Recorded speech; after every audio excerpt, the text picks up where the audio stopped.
Thank you.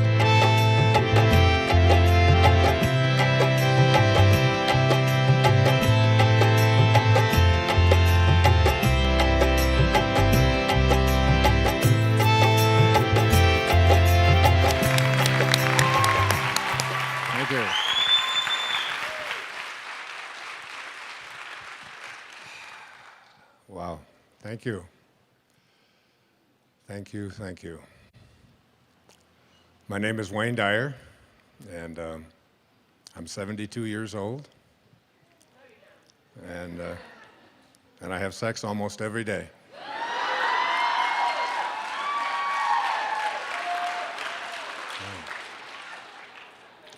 Almost on Monday, almost on Tuesday, almost. Anyway. That was Jack LaLanne's opening for 20 years until he was 94 years old. So I borrowed it from him. My mother passed away 2 days ago. And I didn't, she was 96 years old and in a coma the last few days of her life. But it's an interesting passage. I thought it would be, I remember my introduction to a different kind of psychology was brought to me by a man named Abraham Maslow back in 1962. And I was fortunate enough to be able to study with Dr. Maslow, and he really introduced me to a different way of looking at how to help people and how to improve the quality of our own lives. It was a turning point for me, and one of the things he spoke about were these people that he calls self-actualizing people, which, if you remember Maslow's pyramid and the hierarchy, and you go from your basic needs to the very top of the pyramid. The very top of the pyramid is something called self-actualization. And he described self-actualizing people. One of the flaws of self-actualizing people is that they get over death almost as if it didn't happen. They have an awareness within them that nothing dies, that everything that materializes, of course, changes form. But there is something. My teacher in India, his name was Swami Muktananda. Many of you have read, and he was asked the question, "What is real, Master? What is real?" And Muktananda said, "That is real, which never changes. Everything else is illusion."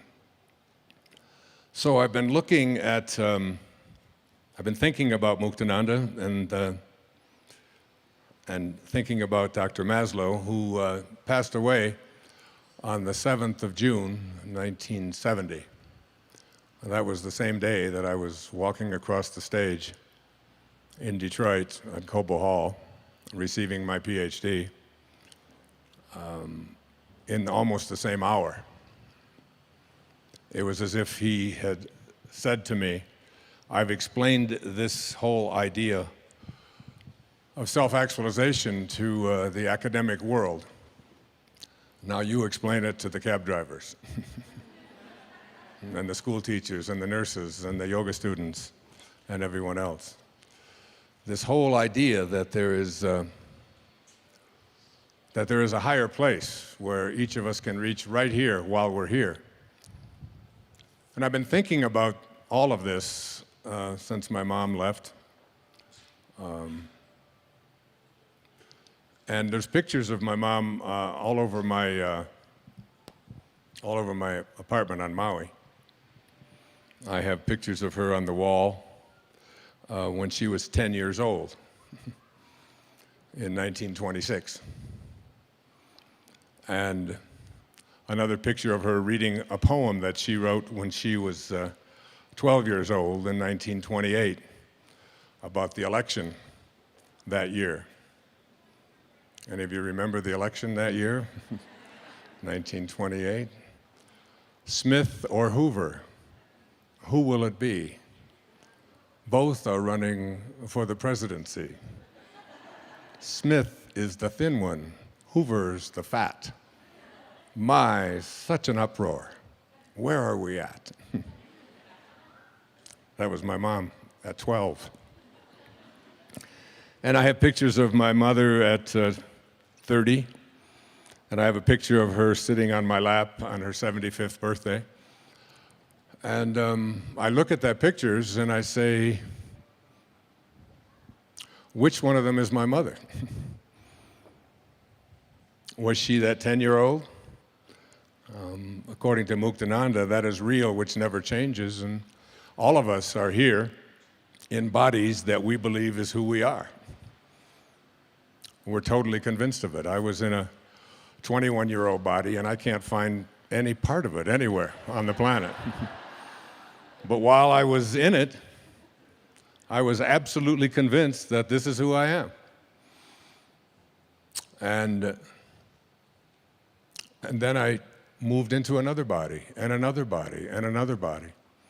And the same is true for each and every one of us here, that there is some part of us that is infinite, that is the soul, that is the spirit. It makes no difference what you call it. Many of you know that I wrote a book about 7 years ago after living the Tao Te Ching for a full year. It's called Change Your Thoughts, Change Your Life. And I took each of the 81 verses of the Tao Te Ching, and I took a full year. I began on January the 1st, 2005, and I read verse 1. And I would take 4.5 days, 4 days to contemplate it, think about it, meditate on it, try to understand it. And then in the half day that I had, I would look at a painting of Lao Tzu from 2,500 years ago. And someone had channeled this painting and sent it to me from my radio show. And I don't do any writing now without him looking at it. And I was just sort of gaze at this drawing that this person imagined Lao Tzu to be. And it speaks to me. And I would write an essay. The Tao Te Ching, some call it the wisest book ever written. Someone once sent me a copy of a book called Jesus and Lao Tzu. And on the left-hand side of the page were all the sayings of Lao Tzu. And on the right-hand side of the page were all the sayings of Jesus that mirrored what Lao Tzu had said 500 years before his birth. Now, I'm not saying Jesus was plagiarizing, but I am saying there are eternal truths. And these eternal truths come to me directly out of the Tao. And I did this for each of the 81 verses of the Tao. And the opening line of the Tao Te Ching says, the Tao that can be named is not the Tao. As soon as you try to define this invisibleness that is within each and every one of us, that keeps occupying these new bodies all the time, while the body continues to change, who we are is infinite. So I wrote a few words out about what I think of as the soul. Let me just share them with you. The ideal of the soul, this part of you that is never changing, this part of you that is infinite. And that word infinite is a very important word to think about because it's the opposite of finite. Finite means something begins and ends. If it didn't end, any place or didn't begin any place, we wouldn't be able to call it finite. We would say it is always continuing. The minute that it stops, the minute we have a form to it, the minute we place anything on it that is associated with this physical, corporeal world that we all live in, it moves from the infinite to the finite. So to try to define that which is infinite with a brain or a mind that is finite is an impossibility. Lao Tzu knew this and understood this. It's why meditation is such an important part of the process of coming to our highest self, coming to know who we are. It's the place where there are no beginnings. Herman Melville once said that God's one and only voice is silence. Is silence. It's the one place where there's nothing finite there. And Blaise Pascal, the famous French philosopher and scientist, once said that all of man's troubles stem from his inability to sit quietly in a room alone. But most of us just aren't comfortable with this because we have come to believe and trust in the evidence for who we are is on the basis of that which we can touch and see and feel and smell, what our five senses tell us. But our five senses lie to us. William Blake pointed that out beautifully in one of his poems back in 1777. He said, to see the world in a grain of sand, and a heaven in a wildflower, to hold eternity in the palm of your hand, and infinity in an hour, we are all led to believe a lie. When we see with, not through the eye, which was born in a night, to perish in a night, while the soul slept in beams of light. We are all infinite beings in a temporary human experience. I've said it over and over again. Whenever people ask me what's my very favorite quote, my very favorite observation, it came from Pierre Teilhard, the French priest who was excommunicated from the Catholic Church for his outrageous ideas. He said that we're not here as human beings having a spiritual experience. It's the other way around. We are all infinite spiritual beings having a temporary human experience. And coming to a place where we live our lives from that infinite place and beginning to know our soul, it's one of the reasons why I accepted an invitation to come here. I do yoga myself 5-6 times a week. I know the significance of it for me in my own body and my own health, my own life, my own emotional state. I know that when I meditate, I'm better. I know that when I do yoga, I'm healed. And so I came. So getting to know the soul, the spirit, and not identifying ourselves on the basis of our physical senses. It's the essence of my newest book, which is a PBS special called Wishes Fulfilled. It's the whole message behind all of it, is to really come up with a specific way to come in contact with this infinite part of ourselves. Now remember, if it's infinite, it doesn't stop any place. It doesn't start any place. That's by definition infinite. So if something doesn't start and doesn't stop, what is it doing? It has to be expanding, doesn't it? The minute it stops expanding, it's finite. We're no longer talking about the soul. We're talking about what Blake said, we've become We, we see with, not through our eyes.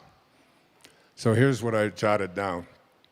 The ideal of the soul, the thing that it asks for, is neither knowledge, nor light, nor happiness. The ideal of the soul is space, immensity.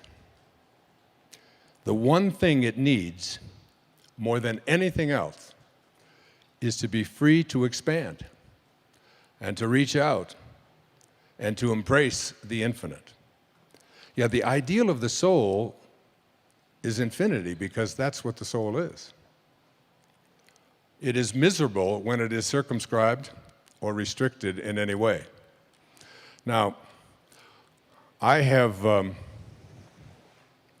8 children, 6 beautiful daughters and 2 sons.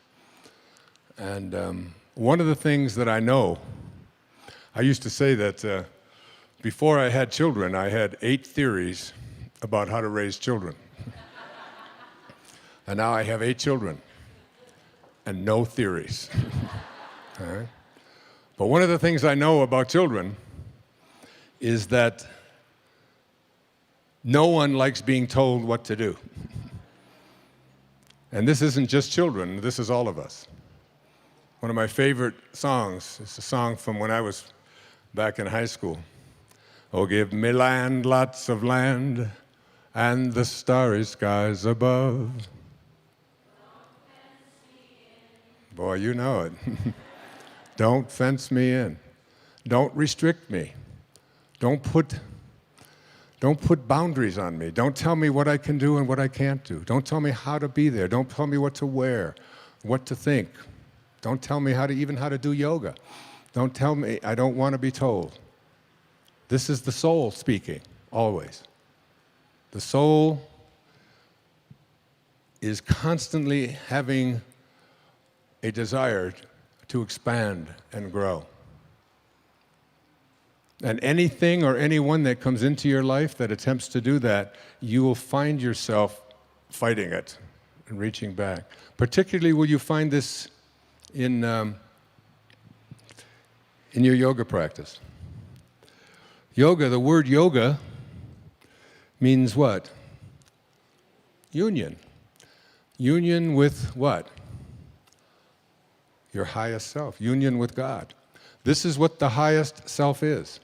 It's the part of you, the place within you that is not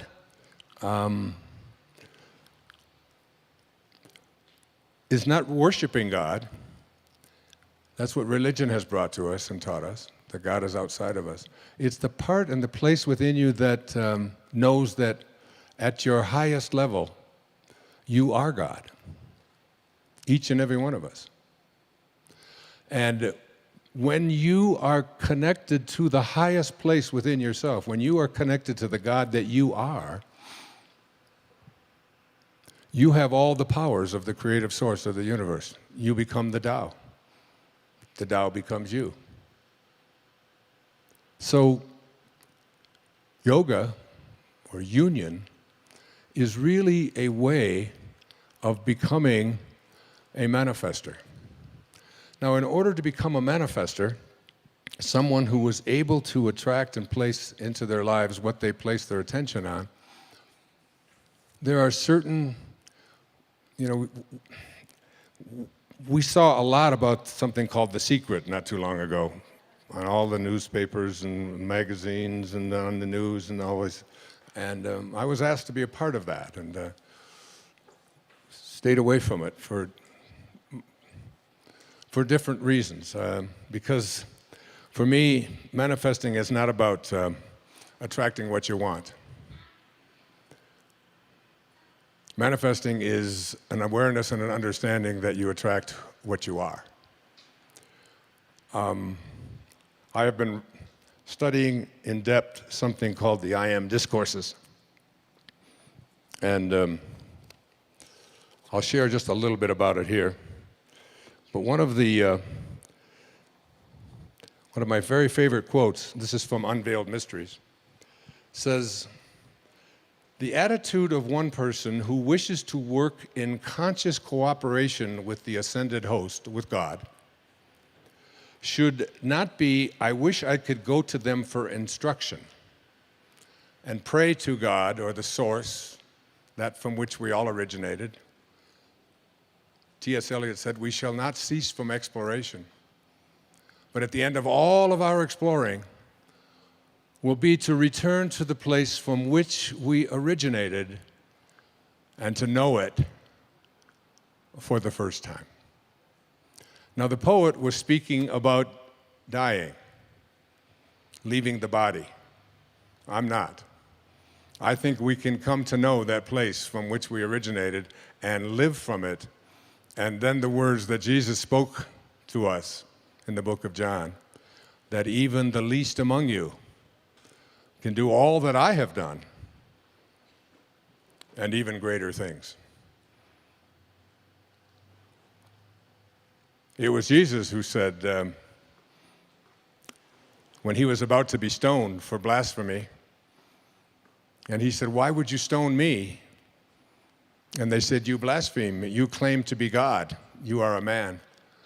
And he said, is it not written in your laws that I have said, you are gods, all of you? The infinite place within you that needs to expand and wants to grow, that which we call your life. I mean, when my mother died, she was down to about 85 pounds. But if they were to weigh her the second before she died, and then weigh her the second after, her body weighed exactly the same. And yet, she was no longer alive. So her life, that what we call her life, is weightless. It's formless. It has no beginning, it has no end. You can't weigh it. How can you weigh that which has no form? So your life, the thing that we call your life,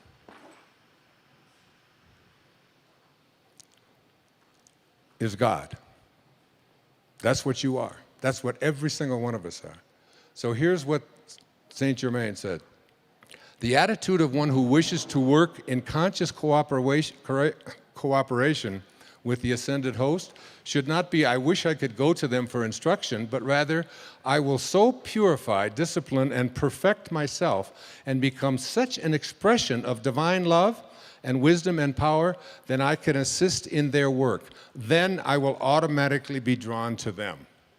If you want to attract into your life what it is that you feel is missing, then what you have to do is to become like these great ascended masters. I honestly feel that I spent the first 10 years of my life in a series of foster homes and orphanages. My father walked out on his family and left my mother with 3 boys under the age of 4 when she was 23 years old. And so I had a great blessing in those earliest years of my life to be able to go within and discover something that I came here to teach, which is self-reliance. To learn how to rely upon ourselves. And I honestly feel that I'm right now writing on a book. It was very hard for me to leave Maui and get on that plane and fly to Sacramento and take a car up here and all of that. Not because I don't think it's beautiful here, but I'm where I belong anyway, so I stopped fighting all of that stuff anyway. But it was because I'm in the midst of writing. And I'm writing a book called I Can See Clearly Now. And it's sort of like a memoir, except that it's a look at all of what seemed like just isolated events that showed up in my life, which led me to the next step, which led me to the next, which have arrived here in 2012 at the age of 72. And as I write this, and I've written almost 50,000 words in the last 6 weeks, it's almost like an obsession, because it isn't me writing. It is me as writing. It is something that is Lao Tzu said, none of you are doing anything. He said, you're all just being done. You ever have a sense of that when you look in the mirror? And you look at your body and you say, what the hell is going on here? I say, what's this chicken neck stuff? Where the hell did that come from? What am I doing with hair growing out of my ears? And that doesn't need it. I could use it up here, but it's... And you have a sense that in this physical world, that there's nothing for you to do. You just keep this thing that houses your soul in as healthy a space as you can, but basically it's doing what it's doing. And you, inside of there, the infinite you, is just an observer to the whole process. And isn't that one of the things that we learn in our very first yoga days? It's just, don't be so attached to your body and what it can do and how it hurts to try to do that, and can I balance myself here, and can I do a downward up or down or whatever the hell they call all of those things that are out there. I just do Bikram, so it's... So there's a sense of this awareness. So because of the time, I usually take 3 or 4 hours, or sometimes 3 or 4 days to go through this, and I'm trying to do this in a brief amount of time. The reason that most of us cannot reach this exalted state that I want to present to you in the limited time that we have is because we have come to believe in our limitations.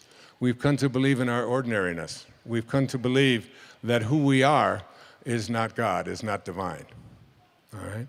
So in order to transcend that mentality, you have to sort of reprogram your subconscious mind. Your subconscious mind is the mind that is doing virtually everything that you do. It's the mind that got you here into this room, that put your mat down, that got you dressed this morning, that got your breakfast. When you get in the car, you don't think about, oh, how do I start this thing, and how do I got to make a right turn here. Do I slow down? Do I not? You all programmed your conscious mind, programmed your subconscious mind to do all of these things on automatic. And according to my friend Bruce Lipton, about 96 or 97% of what we do all day long, every day of our lives, 24/7, is done by our subconscious mind. So we have been programmed to believe in our ordinariness. I don't know if you saw my most recent PBS special, but I opened it up with a little story from Portia Nelson, so I'll just share it here with you if you haven't seen it. If you have PBS, you probably have, because that's about all they play. And I'm very proud of that, and we've raised close to $250 million for public television. So, well, since 1999, that's been amazing. So this was something that Portia Nelson, who I knew, who passed away a few years back, 10 years back now. She lived up in Seattle. And she was at a seminar, and they were asked to write the autobiography of their life in five verses, 5 chapters. So, and they gave them only like cards this size. Actually, they were smaller than this. They were 3 by 5 cards. So write out chapter 1 of your life and just go to where you are today. And I remember doing this very same thing, but what she wrote was so brilliant that I asked her daughter if we could put it on public television, which I did on the most recent show, and we made a contribution to Portia's work. So this is what she wrote down in the chapter 5 of her life. Chapter 1, she said, I walk down the street. There's a deep hole in the sidewalk. I fall in. I'm lost. I'm helpless. It isn't my fault, and it takes forever to find a way out. Chapter 2 of my life. I walk down the same street. There's a deep hole in the sidewalk. I pretend I don't see it. I fall in again. I can't believe I'm in the same place. It isn't my fault. It still takes a long time for me to get out. Chapter 3 of my life. I walk down the same street. There's a deep hole in the sidewalk. I see it there. I still fall in. It's a habit. But my eyes are open, I know where I am, and it is my own fault, and I get out immediately. Chapter 4 of my life. I walk down the same street. There's a deep hole in the sidewalk. I walk around it. Chapter 5 of my life. Finally, I walk down another street.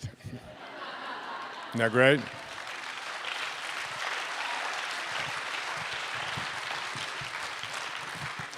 So in the time I have left, I want to talk to you about walking down another street. And this other street is a street in which you have an awareness that not only do you have a physical body, but you have come to believe that this physical body is who you are, and that you have locked yourself into these 5 senses and decided that whatever evidence they provide for you is how you identify and define your reality. By what I see, by what I hear, by what I smell, by what my life looks like, by how much money I have, by the stuff that I possess. And this is the world of the ego, and this is the world of the false self, according to my teacher, Nisargadatta Maharaj in India, who passed away in 1986. The false self is the ego. The ego is the part of us that has come to believe that who I am is defined by these 6 things. Who I am is what I have. And so we spend a big hunk of our life attempting to get as much stuff as we possibly can. The Tao teaches something very different. Let go of everything you have. When I moved to Maui in 2005 full-time, I gave up everything that I owned. Everything. 20,000 books, all of my photographs, records of every description, furniture, all the things in the house, all my clothing, shoes. It was all donated to people who lived underneath a bypass in Florida. And let go of all of it. So the ego teaches us you are what you have. The Tao teaches us let go of everything that you have. Do less and accomplish more. One of Lao Tzu's most famous observations was, I do nothing and leave nothing undone. My son has taken to becoming a spiritual Taoist. Every time I tell him to do something, he says, I do nothing. And I leave nothing undone. But there's much wisdom in that. I could go on into that. The second thing that the ego teaches us is that who I am is not only what I have, but who I am is what I do, what I accomplish. And so we spend a big hunk of our lives believing that the way that we become, quote, successful, happy, fulfilled, self-actualized, whatever it might be, is on the basis of what I accomplish, what my resume looks like, how many promotions I get. And so we send our children off to school and we ask them to learn to identify themselves on how much they get and what they accomplish. Your grades become more important than what it is that you are studying. What you own, what clothes you wear, what labels you have, and so on. And we become obsessed with this kind of absurdity. And this is the false self at work.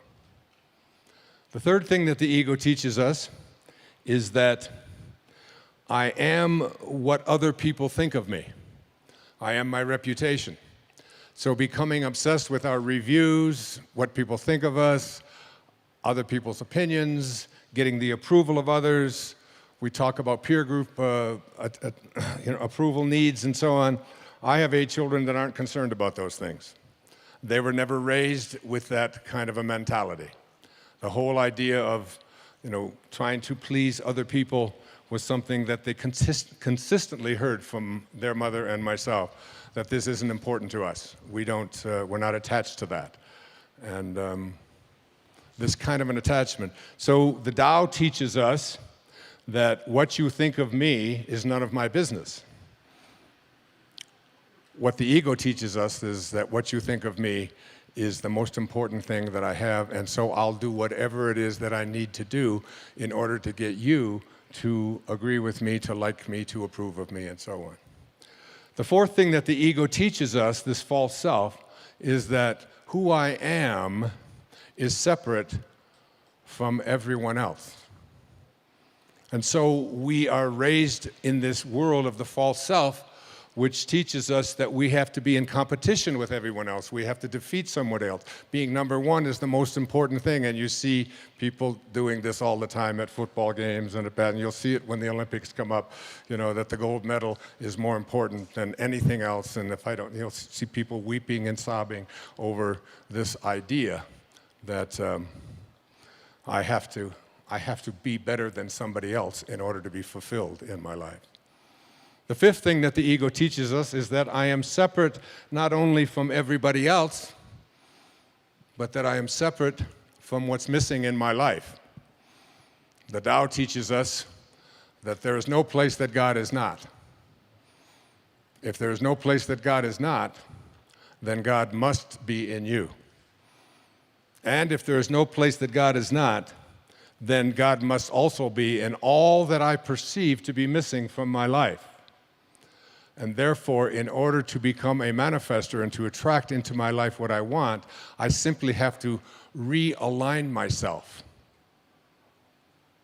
I have to rejoin. I have to yoga myself to God.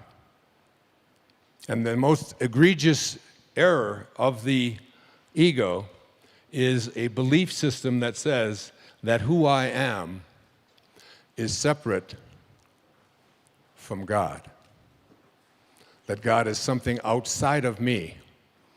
We have not been raised to understand and believe that at our basic core, what Lao Tzu called our original nature, what we are is love. And all we have to do is be that and live that. There was a great Indian poet. His name was Rabindranath Tagore. And he received the Nobel Prize for Literature in 1913 for a collection of poetry called the Gitanjali. And in that poem, that long poem, 90-some verses, one of those verses says this. He's speaking of the ego. He said, I went out alone on my way to my tryst. But who is this me in the dark? I step aside to avoid his presence, but I escape him not. He makes the dust rise from the earth with his swagger. He adds his loud voice to every word I utter. He is my own little self, my Lord. He knows no shame, but I am ashamed to come to thy door in his company. That's a great poet. And that's a great piece of truth.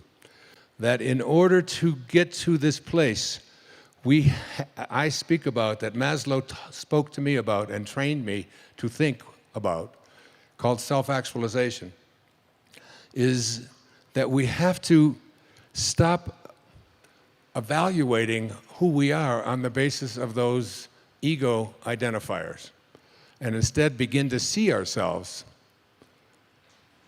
as divine love, as pieces of God.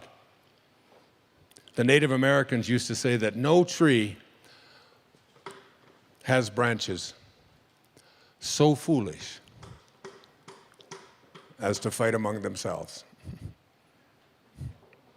And look at us. Look at what happened just down the road from here in Colorado a few days ago. What is it about us that we have to create instruments of death in order to feel good about ourselves? What is it about us that we have to destroy each other and be in competition with each other, and even create things called weapons. It's why Lao Tzu left the place where he left in ancient China at the time of the Warring States. And a big part of the Tao, something like 31 verses out of the 81 verses, speak to the absurdity of having weapons and killing each other. He said that every death in battle should not be celebrated, but should be mourned, because it gives evidence that we have not reached this place and understand what T.S. Eliot was speaking, this place from which we originated, this place to which we shall return.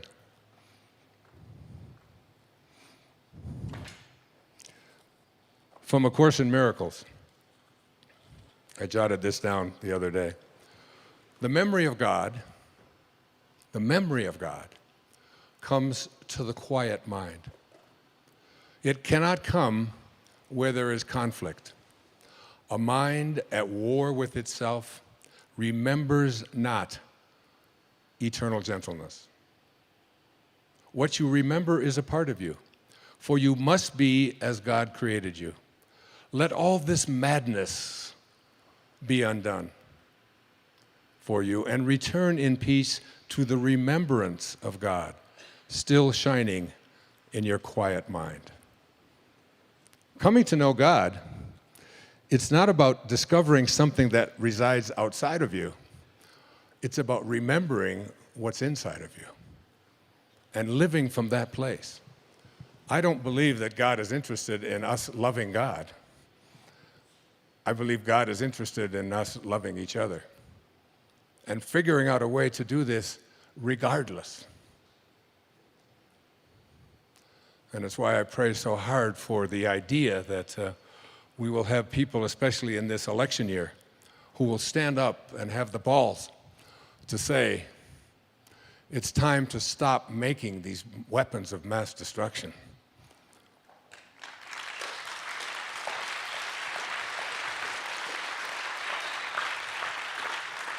And they are weapons of mass destruction. The idea that somehow in our Second Amendment we are entitled to have weapons that kill 100 people a minute. How far is that going to go? Now they're talking in Syria about using chemical weapons on their own people. Does the Second Amendment provide for us, to all of us, if we want to use chemical weapons to protect ourselves? I mean, how far does this absurdity go? Anyway, that's my rant. I'll get off of that.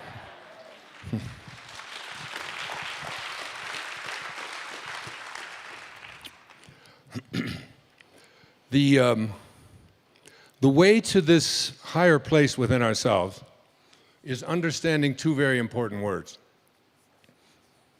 These words are the basis for a children's book that I've just done called I Am, Why Two Little Words Mean So Much.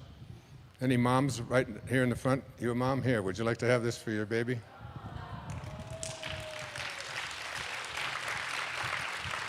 You're welcome. God bless you. Namaste. So, let me just take you back for a few moments here. Back before Lao Tzu. Now, Lao Tzu was here on this planet at the time of the Warring States in China in 500 BC, approximately the same time that the Bhagavad Gita was also being created in India, the Song of the Lord. 800 years, 8 centuries before that, 1,300 years before the birth of Christ, comes one of the most ancient, if not the most ancient spiritual texts extant on the planet today. It's called the Torah, the first 5 books of the Old Testament. In the second book of the Torah, Exodus, Moses is, well, you know the story of Moses, but if you don't, let me refresh you. At the time of Moses' birth, the Pharaoh, who had held so many of the Israelites captive and enslaved, had ordered that all male babies to be born from Israelite mothers, because he had heard that there was someone coming that could be a danger to his power. He ordered that all male babies be executed. Well, Moses' mother gave birth, and she just couldn't stand the idea of this baby being killed by the soldiers. So she wrapped him up in a blanket and put him in a basket, must have been waterproof, and floated him down the Nile. Moses, this little baby, was discovered by a woman who captured him, picked him up, and fell so in love with him that she decided to raise him as her own. It turns out that this was the daughter of the Pharaoh. So Moses' grandfather is the Pharaoh who has ordered him to be killed, but he doesn't know this. At about the age of 18, Moses gets into a fight, and with one of the people, one of the soldiers who is trying to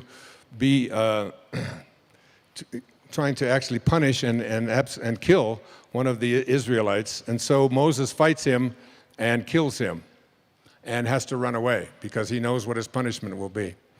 He runs away to the Sinai, and for the next 40 years, he is a shepherd. He marries a woman named Zipporah. They have all of these children. He's a shepherd. He's out wandering about, according to this ancient text. One day, he comes across a bush, a burning bush. But the bush is not being consumed. It is just continuing to burn. And he looks at this, and suddenly the bush begins to speak. And as legend tells us, this is God speaking to Moses and saying to Moses, I have some instructions for you. I'll give it to you the way it is written.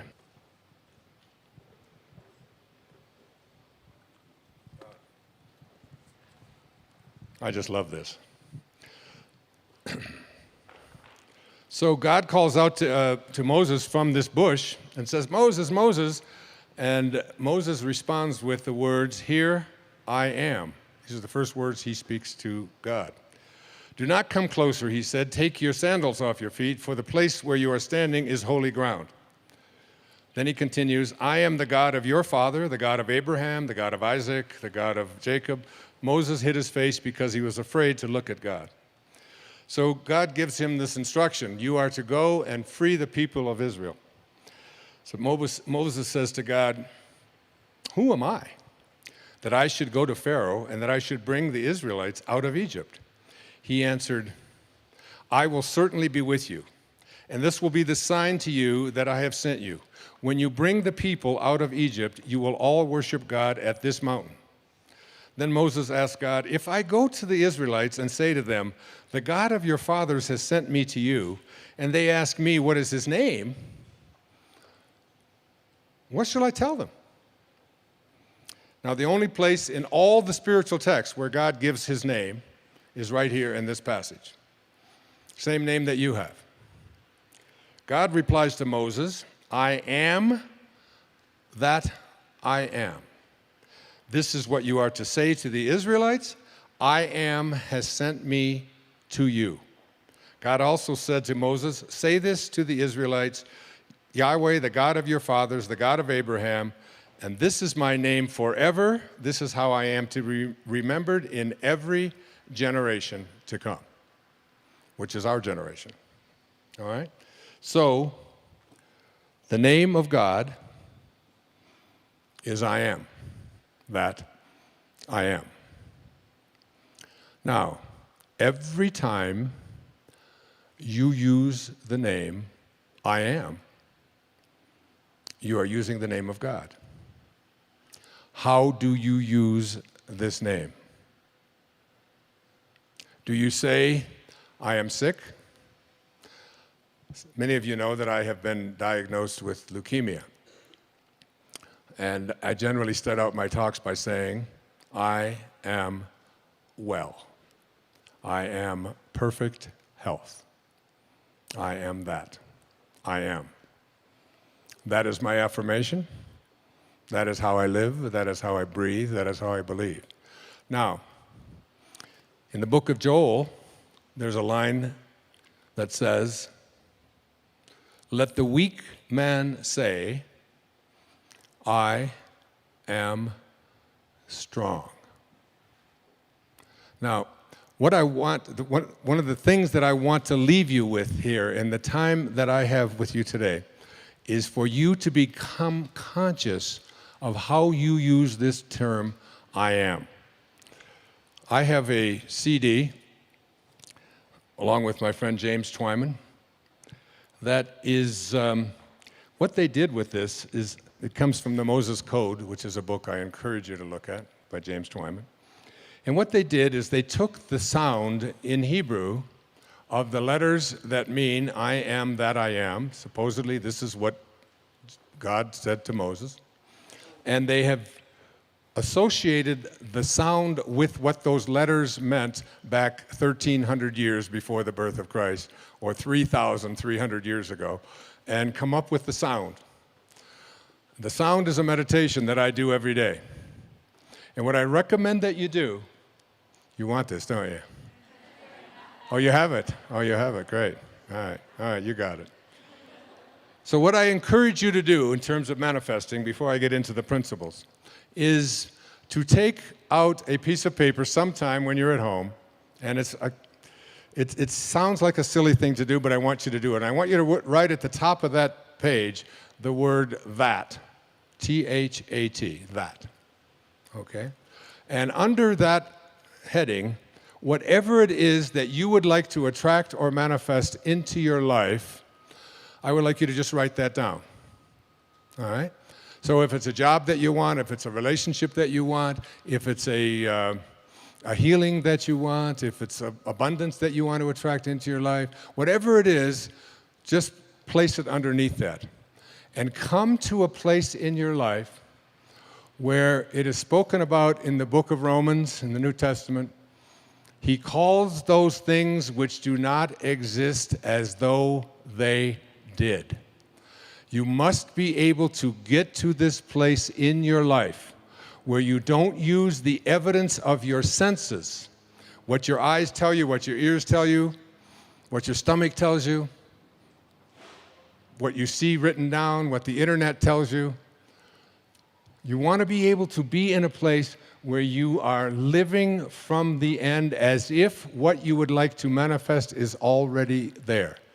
To make a future dream, a present fact, you must assume the feeling of that wish as already being fulfilled. And the sounds that you will hear on track 2 and 3 of this meditation are the exact sounds of what those words were spoken back there 3,300 years ago. All I can say to you is that so many incredible miracles have manifested into my life since I began practicing this meditation. Who did I promise this to? Somebody? Yeah, there. Okay, stand up. Come on up. This is a gift to you.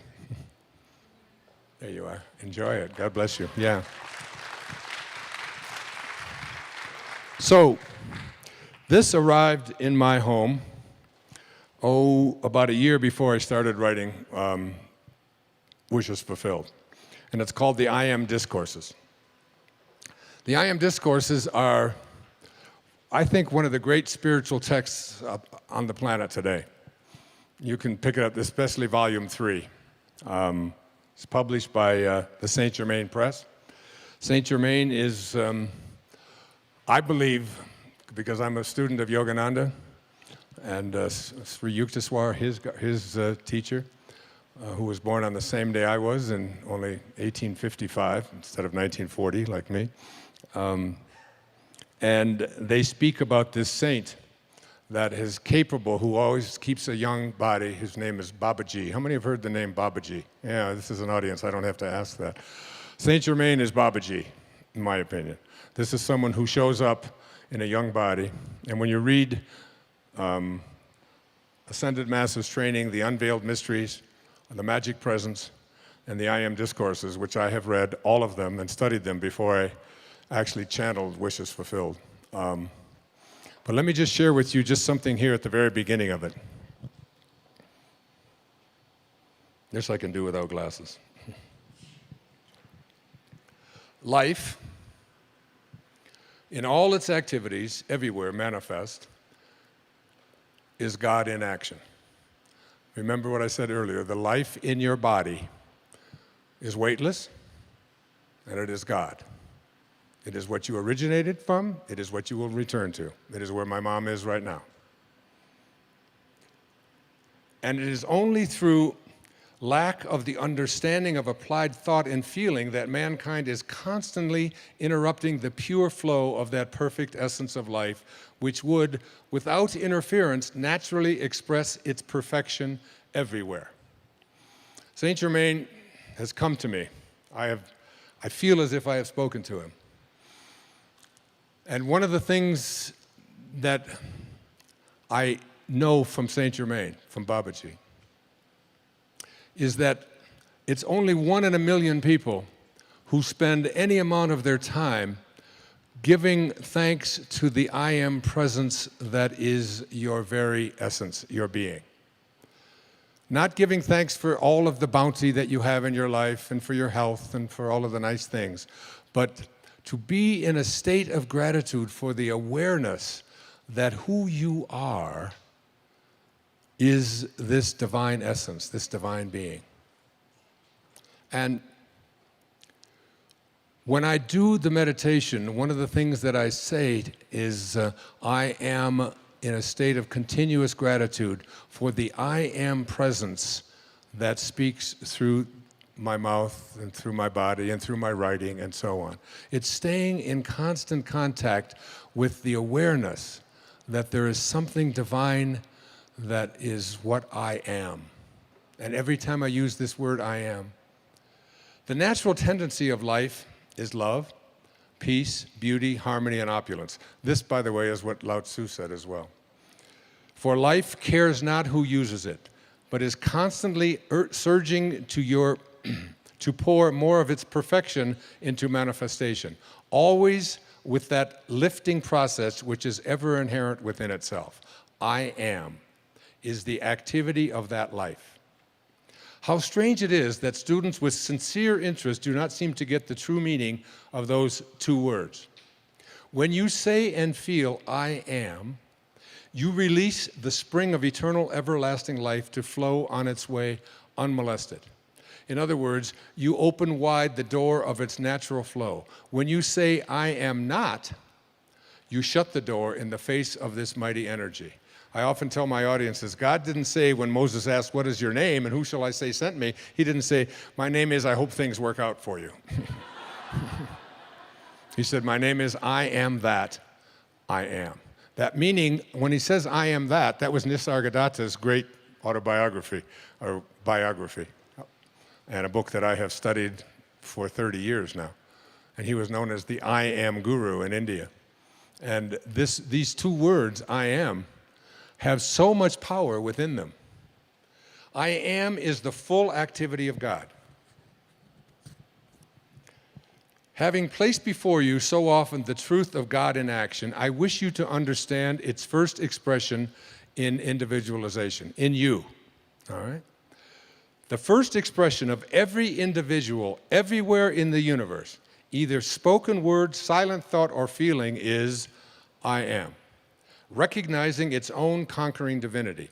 The student, endeavoring to understand and apply these mighty yet simple laws, must stand guard more strictly over his thoughts and expression in word or otherwise. For every time you say, I am not, I cannot, I have not, you are, whether knowingly or unknowingly, throttling that great presence within you.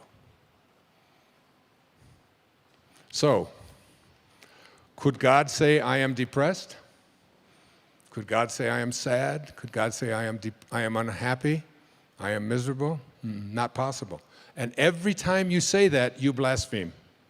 Because when you use the words I am, you are in union, you are in yoga with God.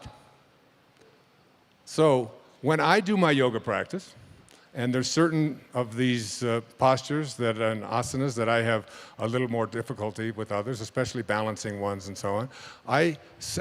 Before I start the asana, my inner meditation is, I am well balanced. I am perfect balance. I can do this. I am perfect balance. And as I do this, I begin to see that I am speaking to this body. And what is this body? It is nothing more than something temporary that is always changing, so it's not even real. Now, there's a book that I brought here with me. And if you don't buy anything here, and I don't care if you do, I didn't even bring them. Somebody else brought them. So, but there's a book here that I would really love you to read. And if you haven't read it, I was blessed to be able to give this to my mom to read about 6 months before she passed on. And it just brought a sense of peace to her.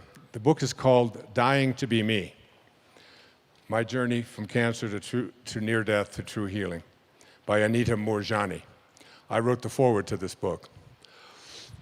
Mira, this love of mine right here with the glasses on, who just did a past life regression, who did a past life regression with me that's in Wishes Fulfilled, which completely turned my life around in so many ways, brought something off the internet to me about this woman. She was wheeled into a hospital in 2005. Her weight was down to about 82 pounds. She had lymphoma throughout her entire body. She had tumors the size of lemons, over 24 of them, throughout her entire body. She was in a coma. She had tubes coming out of her and wires and so on. And her husband was there, and her mother was there, and they were there to just say her last rites. This was to be her last night on earth after 5 years of the steady growth of lymphoma. While in this coma, she had what is called an NDE, a near-death experience. And in this near-death experience, she came into contact first with her father, who had passed away 10 years before, and then she had an opportunity to have a vision about what her life could be. And she saw her medical records there, which indicated that she was to die tonight. And she also saw them change right before her eyes, where she had no cancer. No one in the history of the world, as far as we know, has ever been at this end stage of cancer and ever survived. That's how far she was gone. If you saw the pictures of her that I have seen when she was in that state, you wouldn't think that anyone could possibly survive that. She was told that she could go back into her body and she would be healed, and she was to teach the lessons that she taught here, or she could go on. And she did not want to get back into her body. It was just a wasted mass of flesh and bones. But for some reason, she went back in at her father's persuasion. 5 days after coming out, she opened her eyes, and everyone was in shock. 5 days after that, they were trying to find, 5 days after she came out of the coma, 60% of her cancer had gone into remission. 4 weeks after she came out, she was totally out of the hospital completely. Today she lectures. She was on my public television special. Many of you may have seen it. And she's an angel on this earth. And what she learned in this near-death experience was that all we have to do is treasure our own magnificence and recognize that God is not something out there that is within us. There's nothing for us to do. There's no job for you to do. You don't have to win. You don't have to be anybody.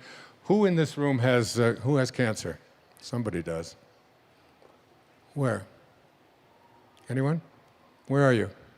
Come on up. I'd like to give this to you. Have you read this?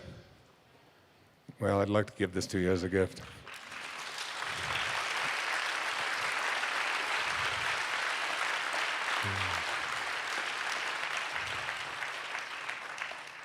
What is your name?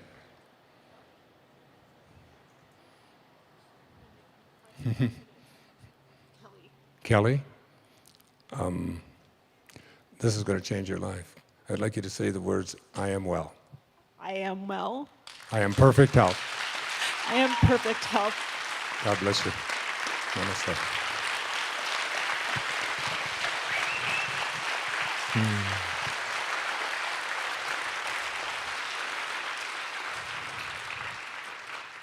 They have them in the back. It's a must read, especially if you have anybody who is in the position that my mom has been in for the last year or two, and or even has any kind of illness at all. Or as when I talked to Reed about publishing this book, I said, the potential audience for this is anyone who is ever going to die or knows anybody that is. And it's one of the most freeing, peaceful experiences to know that you're not here to accomplish anything. You're not here to be better than anybody else. You're not here to win. All you have to do is just love yourself. I mean, truly love how magnificent you are.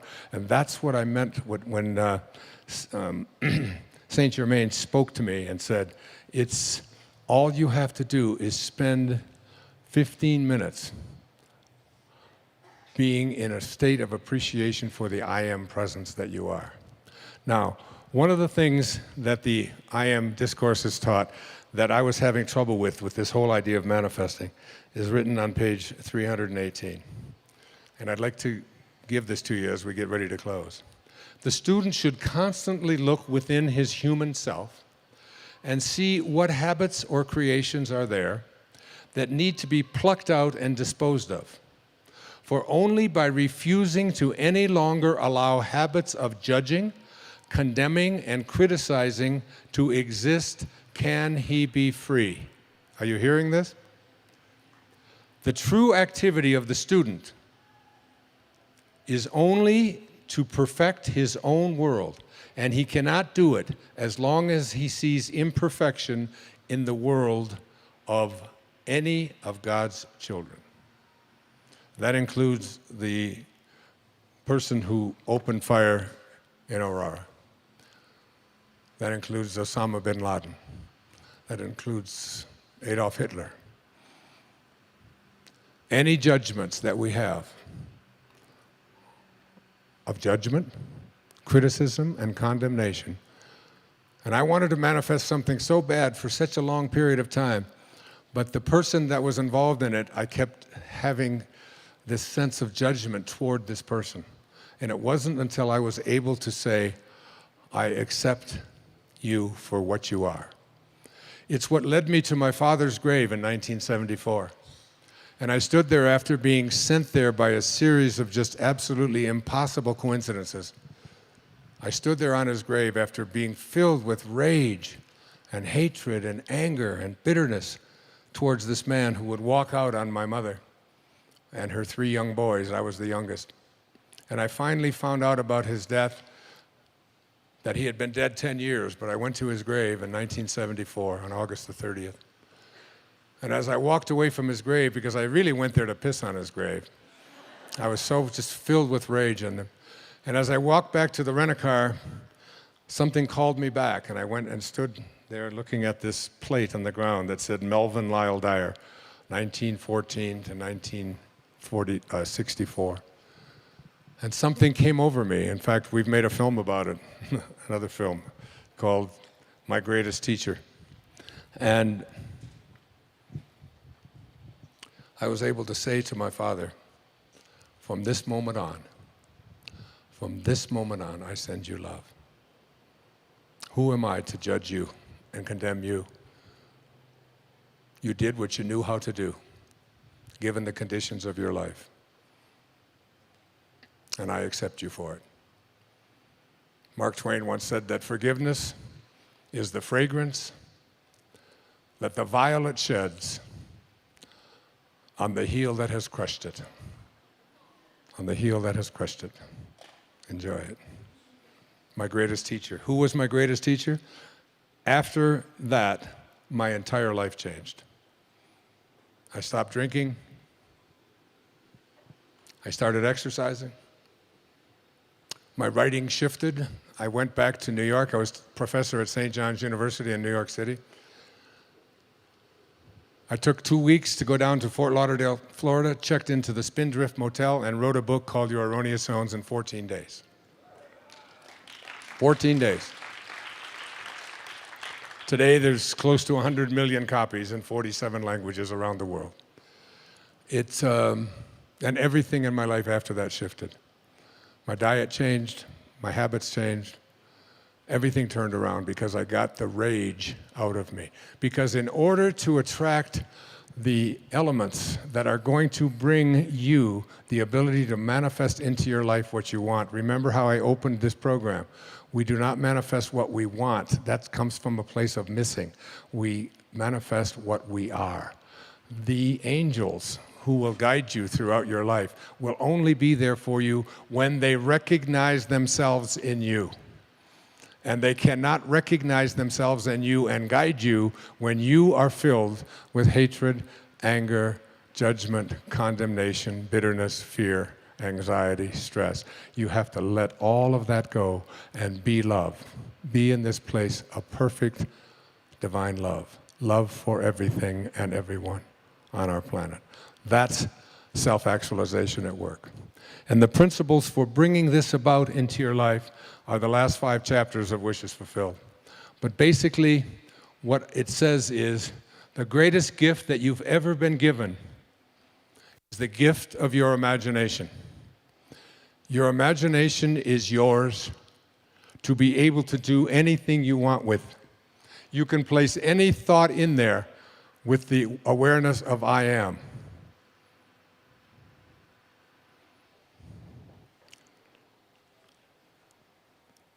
There's a very famous poem about that moment of Moses speaking to God. It says, earth's crammed with heaven, and every burning bush afire with God. And those who truly know take off their sandals, while the rest sit round it and pick blackberries. It's your call. It's your call. So your imagination is the greatest gift that you've been given. And you can put anything in there. No one can tell you what can be there or what can't be there. Einstein said, imagination is greater than knowledge. And he said, if you want your children to have a great imagination, read them fairy tales. If you want them to be even smarter, read them more fairy tales. That's why I've written 5 children's books with that very idea in mind. The second thing is that you have to learn to live from the end. Whatever you have placed into your imagination, you have to act as if it already were your reality, independent of what anything or anyone else says. When I was told that I had this diagnosis of leukemia, I can't tell you how many people sent me condolence letters and sent me information about this disease and how it was incurable, and unfortunately this. And fortunately, I was given by my children a wonderful gift. It's called an iPad. And it's got this wonderful feature in it. It's called Delete. And then there's another feature of it. It's called Trash, which is really great. I'd like to have a button like that on me at any time, so that anytime anybody brings any information to you, you just push the trash button. It even makes a little sound. It goes, whoop, hit delete, and it's gone. I had this little scar that you see right here on the right side of my face. There was a skin cancer thing there, and I was going to the dermatologist, and they were going to cut this thing out. And I had a woman stop me, and she said, that's really bad. I said, what? It's just a little red mark here, and they're going to just cut it out, and it'll be fine. She said, no. She said, my girlfriend's husband, he had that. They had to cut his penis off.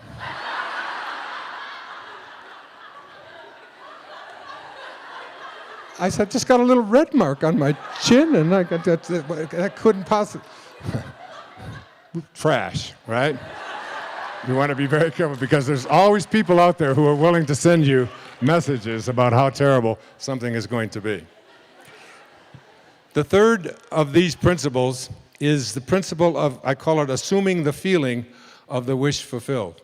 You must be able to Feel it, because every time that you feel something within your body, you give a instruction to your subconscious mind. And your subconscious mind is the part of you where you do all of your living. You want to redo your subconscious mind. Now, I jotted down for the last principle. I have 5 minutes left. And it's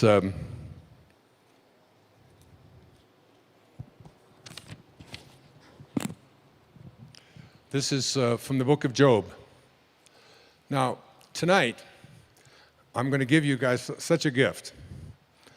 Tonight, and every night for the rest of your life, I want you to take the last 5 minutes before you go off to sleep and realize that you are about to program your subconscious mind. All right? Your subconscious mind is most at home when you are unconscious, when you are asleep. If you spend the last 5 minutes of your day, which so many people do, reviewing all of the things that you don't like, and all the things that didn't work out, and how terrible you feel, and who abused you, and who was mean to you, and who said this, and they did this, and you're constantly doing this kind of thing with your mind, then you are programming your subconscious mind that when you awaken, because you're now about to marinate for the next 8 hours in your subconscious mind. And then when you awaken, you will rejoin the universal subconscious mind, the mind of God, from which we all originated. We're all just individualized personal expressions of that one thing that we call the Tao, or God, or divine mind, or soul, or spirit. But the Tao that can be named is not the Tao. So you want to be real careful about how you program your subconscious mind.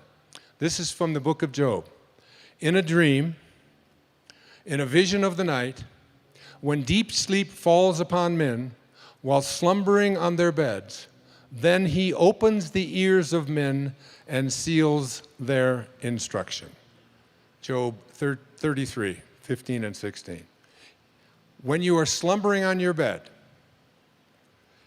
he opens your ears and seals your instruction. What you place into your subconscious mind as you are about to go into this deep slumber is all dependent upon what you do the last 3 or 4 or 5 minutes before you go off to sleep. You want to place into your imagination whatever you have placed into the I am that I spoke about earlier. I am well. I am content. I am peaceful. I am happy. I am prosperous. I am abundant. I am God. I am God. I am God. Because at the basic core, each and every one of us are just that. Okay, so we just have a couple of minutes left. I want to do just like if you just close your eyes and just listen to this meditation. It's from the book, 3 Magic Words. Here's what I'd like you to say to yourself at night. I know that I am pure spirit, that I always have been, and that I always will be. There is inside me a place of confidence and quietness and security where all things are known and understood.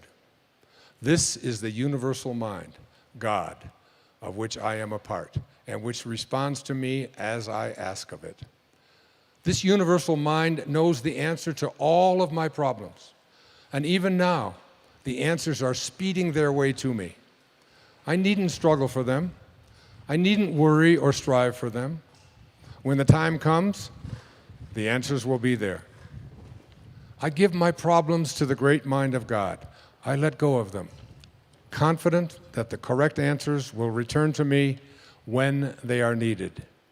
Through the great law of attraction, everything in life that I need for my work and fulfillment will come to me. It is not necessary that I strain about this, only believe. For in the strength of my belief, my faith will make it so. I see the hand of divine intelligence all about me, in the flower, the tree, the brook, the meadow. I know that the intelligence that created all these things is in me and around me. and that I can call upon it for my slightest need. I know that my body is a manifestation of pure spirit, and that spirit is perfect.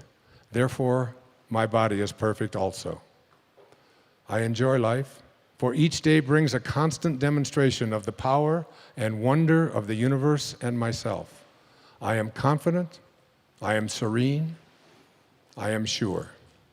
No matter what obstacle or undesirable circumstance crosses my path, I refuse to accept it, for it is nothing but illusion. There can be no obstacle or undesirable circumstance to the mind of God, which is in me, around me, and serves me now. This is the great lesson. Know this within you. When Herman Melville was writing Moby Dick, he wasn't writing about a man looking for a whale. He was writing about a man, Ahab, trying to find his higher self. He said these words, "For as this appalling ocean surrounds the verdant land, so in the soul of man lies one insular Tahiti, full of peace and joy, but encompassed by all of the horrors of the half-lived life." In every moment of your life as you leave here today, you have this choice. You can either be a host to God or a hostage to your ego. It's your call. Thank you. God bless you. Namaste. Thank you.